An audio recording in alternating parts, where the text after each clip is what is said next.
ሀያ ድራማ ክፍል 38 ተለቀቀ። ሰላም ጤና ይስጥልኝ ውድና የተከበራችሁ አድማጭ ተመልካች ቤተሰብ እንደምን አላችሁ?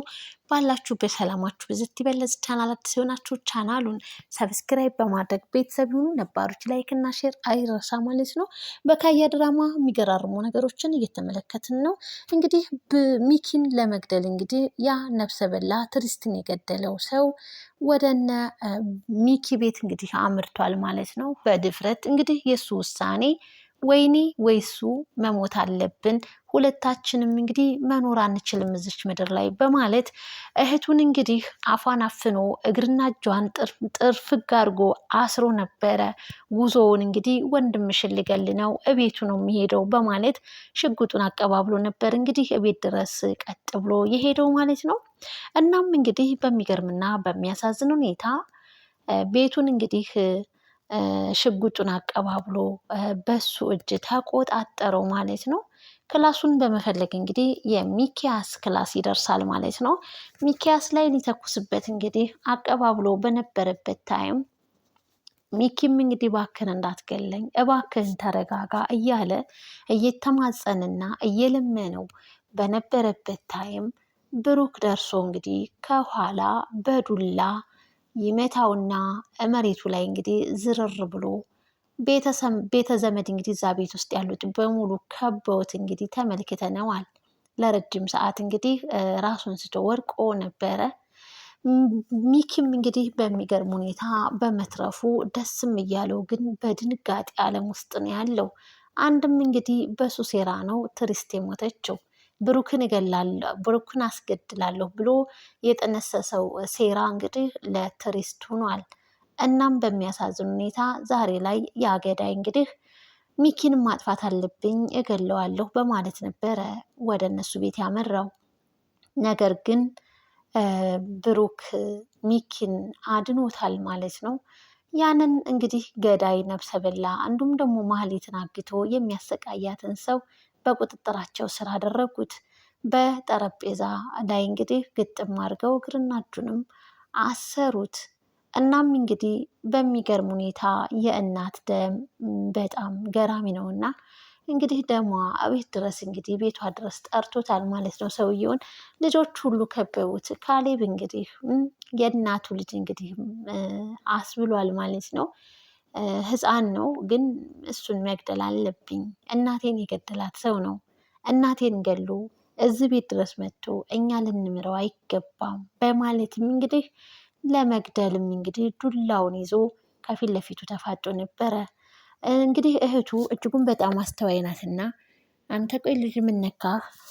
እሱን እኮ ብትገል አንተ እስር ቤት ነው የምትገባው፣ እስር ቤት ከገባህ ደግሞ እኔ ማን አለኝ ያላንተ በማለት እህቱ ልመና ጀመረች። እናም እንግዲህ በሚገርም ሁኔታ የርብቃ አባት ጋሽ ዘነበ ወደዛ ክላስ በማምራት እንግዲህ ልጆቹን ልክምና ጥሩ ስራ አይደለም እየሰራችሁ ያላችሁት፣ ከዛ አካባቢ መሄድ አለባችሁ በማለት ነበረ እንግዲህ ልጆቹን ወደ የመኝታ ክላሳቸው ለማድረስም እንዲሁም ደግሞ እህቱ ያለችውን ነገር እንግዲህ ጋሽ ዘነበም ለካሌብ እንግዲህ መክረውታል። መግደል አይቻልም፣ አንተ ልትገልና ነብሰ በላ መሆን የለብህም ብለው እንግዲህ ልጁን ተቆጥተውታል። ቤተ ዘመድ አንድ ላይ ተሰብስቧል። የትዕግስት እናት መገደል አለበት። እዚህ ቤት ድረስ መጥቶላችሁ እንግዲህ እንዴት ልትተውት ነው? እንዴት ሊማር ነው? በማለት ጋሽ ዘነበ ደግሞ እንዲገደል አይፈልግም። መገደሉ ሳይሆን የሚያሳዝነው ገዳዩ በሱ ምክንያት እንግዲህ እስር ቤት መግባት የለበትም በማለት እንግዲህ ይህንን አስበዋል። የትዕግስት እናት ግን መገደል አለበት፣ እቤታችን ድረስ መጥቶማ እንዴት ይተዋል? በማለትም እንግዲህ እጅጉን በጣም ስትናደድባቸው የትዕግስትን ባል የቀድሞ ባሏንም የአሁኑን ባሏንም እንግዲህ እየተቆጣቻቸውም ተመልክተናል። በሚገርም ሁኔታ እንግዲህ ብሩክ ራሱን መቆጣጠር ሁሉ አቅቶት ነበረ። እንግዲህ እዛ የታሰረበትም እንግዲህ የድብደባ ሙከራም አድርጎበታል። የሚጠራጠረው ነገር ስላለ ማን ልኮህ ነው እኔን ልትገለኝ የመጣኸው ብሎም ሲጠይቀው እኔ አይቼ ካላቅም ብሎ ነበር መልስ የሚሰጠው። አይኔን ግንባር ያድርገው እናንተ አንተን እንዴት ነው ጭራሽም እንግዲህ በራስ መተማመን እንደማይገደልና ከዛ ቤት ውስጥ እንግዲህ ሚኪያስ አግዞት እንደሚወጣ ውስጡን ስላሳወቀ እናም እንግዲህ እኔ አንተን የት ነው ላቅህ የምችለው? ምንድነክ? ታዋቂ ፌመስ ነክ ቲክታከር ነክ እያለ እያፌዘበትና እየቀለደበትም ተመልክተናል። ትሪስትን የመሰለ የልጆቹን እናት መግደሉ ሳያንስ እንደገና ዛሬ ላይ ደግሞ እሱ ላይ በሚጠይቀው ጥያቄ ሲያፌዝበት በጣም ያማል። እናም እንግዲህ በሚገርም ሁኔታ እንግዲህ ብሩክ ተናዶ የድብደባ ሙከራማ አድርጎበታል። ጉሮሮውን ንቅ አርጎ እንግዲህ ነፍስ ውጪ ነፍስ ግቢም ሲያስብለውም ነበር። ነገር ግን ጋሽ ዘነበና ርብቃ እንግዲህ በዚህ ሰው ምክንያት እንግዲህ አንተ ይህን ሰው የሆነ ነገር አድርገህ እስር ቤት መኖር የለብክም በማለት እንግዲህ ያንን ስለሚፈሩ እሱን እንግዲህ ይዘው ወደ ሌላ ክላስ አድርሰውታል። አሁን ላይ እንግዲህ ሚኪ ሚስጥሬን ያወጣብኝ ይሆን እያለም እጅጉን በጣም ተጨንቆ በነበረበት ታይም፣ ነገር ግን እህቱ ደግሞ በሱ እጅ ስላለች ማህሌት እህቱ በዛ በጨካኝ ሰው እጅ እንዳለች ቤተ ዘመድ አያውቅም። ይህ ሚስጥር የሚያውቀው እሱ ራሱ ሁለቱ ብቻ ናቸው። እናም እንግዲህ በሚገርም ሁኔታ ልታስመልጠኝ ይገባል፣ ዛሬ ላይ ልትገልኝ አይገባም በማለትም እንግዲህ ጉረኛ ወንድና ወሬ የሚያበዛ ወንድ መቼም ከተግባሩ ይልቅ ኪሳራነቱ ነውና የሚያመዝነው።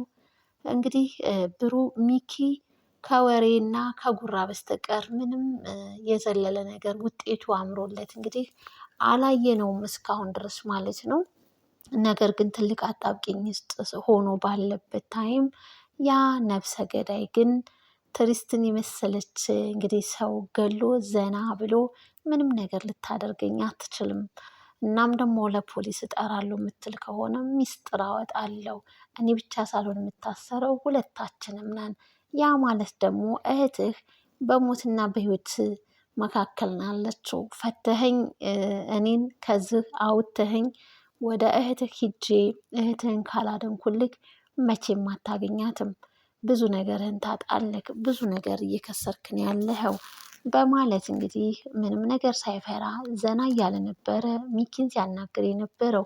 ሚኪ ያለው አማራጭ እህቱን እንግዲህ ለማስዳን ሲል እንግዲህ አጣብቂኝ ውስጥ ስላለ ወደ እስር ቤት ቢያደርገውም እህቱን ሊያገኛት አይችልም።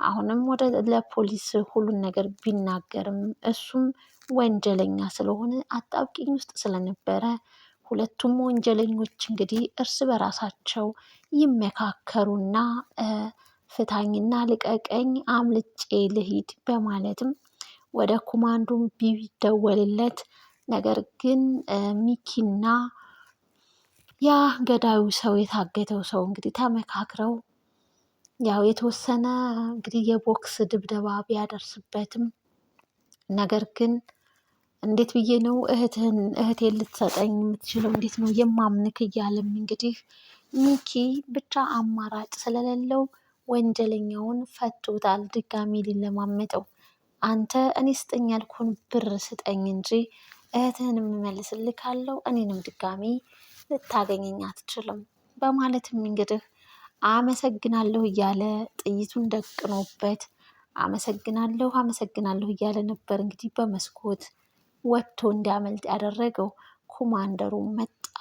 እናም ኮማንደሩ ሲመጣ እንግዲህ የትሪስት እናት ወይዘሮ ሂሩት ኮማንደር ለመሆንክ ፖሊስ ለመሆንክ እንዴት ብቻህን መጣክ ሌላ ኃይል ሳትጠቀም በማለት ብቻ ብዙ ጥያቄ ያቀረበችበት።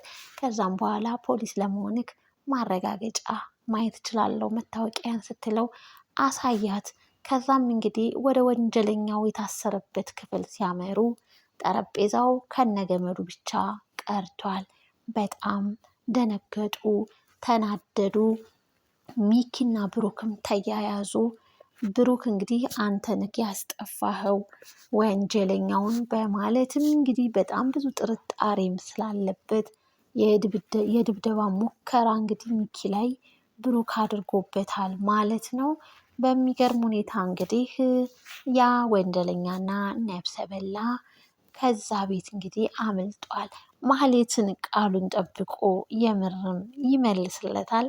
ብሩን ከሰጠኝ እመልስልካለሁ እህትህን ብሎታል። ብር እንግዲህ ከሚኪያስ ይፈልጋል ማለት ነው። ይህ ነገር እንግዲህ አሁን ላይ ሁሉም ነገር ወደ ሚኪ ሁሉም ፎከስ አድርጎበታል ማለት ነው።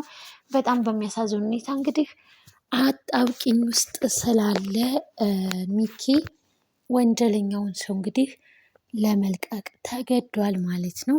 ውድና የተከበራችሁ አድማጭ ተመልካች ቤተሰብ ለዛሬ የነበረን ቆይታ የክፍል 38 ይህን ይመስላል። ሁሉም ጥርጣሬ እንግዲህ ብሩክ በእርግጠኝነት ሚኪ የትዕግስት ግድያ ላይ እጁ እንዳለበት እንግዲህ ብሩክን እንዲገደል ያዘዘው ሚኪ እንደሆነ በደንብ አድርጎ አረጋግጦ እንግዲህ ፎከስ አድርጎበታል በጣም ማለት ነው። ቀጣይስ ምን ይከሰት ይሆን? ማህሌትን ይመልስለታል? ግምት ሀሳብ አስተያየታችሁን